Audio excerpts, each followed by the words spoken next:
Hi, my name is Marissa Snow, and this is my speech. I will be discussing William Faulkner's short story, Barn Burning, and I will get started. This is a picture of William Faulkner, who I will be discussing. He was born on 1897, and he wrote Barn Burning in 1938. This is the cover of Barn Burning.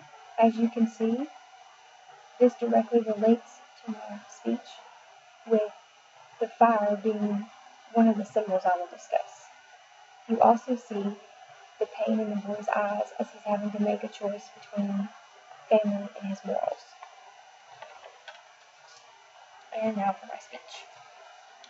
The South has held an important historical culture and literary place in this country.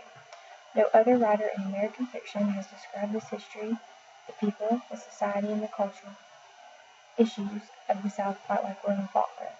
He allows us to see a South that is still struggling with the tragedy of the past, but clinging to hope for the future. As both modernist and experimentalist, he presents the ordeal of wounded innocence in women, blacks, and children in style that moves from incomprehensible and provocative to beautiful, poignant, and of genius.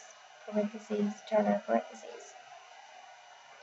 There are three important points that will show why William Faulkner's short story Barn Burning is an important piece of American literature and should be considered for this class's syllabus. These 3 points include symbolism, theme, and the importance of choices.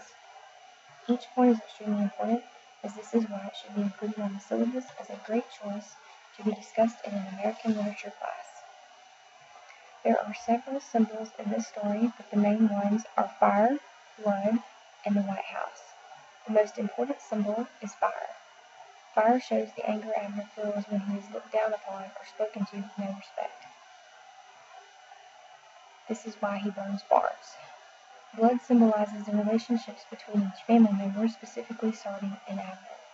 This story shows the struggle between blood relatives during a very difficult time. Finally, the White House shows power in the South. The big White House makes Abner feel inferior and agitates him when the owners don't give him the respect he thinks he deserves. There is symbolism everywhere you turn while reading this story. The theme of this story could not have been written at a better time. As this story was written right after the Great Depression, loyalty to family and the need for justice are extremely important. The son struggles with his own morals and his loyalty to family. Justice always prevails, but it was hard for Sardi to see that without walking away. It was when Sardi finally saw for himself that his mother and aunt felt the same way he did about Abner when he finally made up his mind.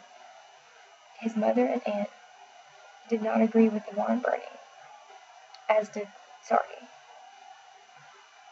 The ultimate betrayal is committed, and this gives the story more depth during such a difficult time. As the story moves forward, we see each character making choices.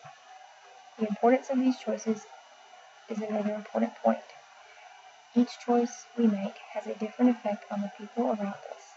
As Sardi deals with the choices he made in the beginning to be loyal to his father, he sees how troubled and how significant the final choice he makes affects each family member. As he breaks free from his mother's grip, he runs to tell Despain that the barn is in trouble. It is when Abner is killed that Sardi truly feels the effect that his choices have had on him and his family. Each of these points validates the reason as to why barn burning should be included in the syllabus. William Faulkner is considered to be one of the best American writers in the English language. With the reasons I have previously discussed, this is why I think William Faulkner's Barn Burning should be included with the other writings for this class. My last visual aid is the Nobel Peace Prize acceptance speech written by William Faulkner. I will read a specific part of his speech which relates to helping understand barn burning and many of his other writings, and is also sent out to all poets and writers as to how they should write. I believe that man will not merely endure, he will prevail. He is immortal not because he alone among creatures has an inexhaustible voice, but because he has a soul, a spirit capable of compassion and sacrifice and endurance.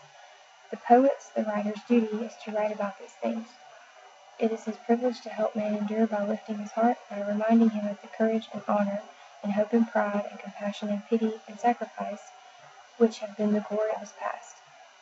The poet's voice need not merely be the record of man, it can be one of the props, the pillars to help him endure and prevail. My works cited page includes Turner Richard S., Teaching William Faulkner in High School Advanced Placement Classrooms, accessed December 1st, 2012, website www.semfo.edu. And that is my speech. Thank you.